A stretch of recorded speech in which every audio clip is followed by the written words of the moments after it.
Inkuru rero itugezeho muri aya masaha ni uko umuntu witwa Abijuru Valentina ndetse benshi ntabwo nareka kuvuga ko twamumenye cyangwa se mwamumenye ku izina rya Dore Imbogo, biturutse ku gihangano yaririmbye ndetse gikundwa n'abatari bakeya.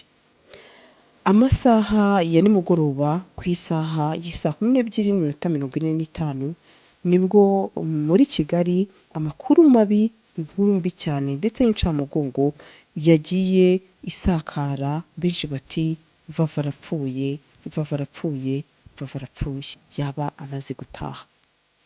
Ariko reka mvuge ngo nta kundi byagenda, reka mbabwire ngo andi makuru tuzamenya tuzagenda tuyabagezaho, nta kundi. Reka dukomeze tuvuge ngo Valentina Abijuru ukomeze uruhukire mu mahoro. N'igice hano mu gihugu cy'u Rwanda, ni inkuru navuga itari nziza, ni inkuru mbi, ni inkuru navuga ko iteye ubwoba, ni inkuru iteye agahinda, ni inkuru nzi neza ko benshi iri bubashengura imitima, ariko reka mvuge ngo nta kundi biba byagenda, mu isi ntabwo ari iwacu. Benshi baribaza batese kubera iki Gasaro atangije aya magambo ko mu isi atari iwacu.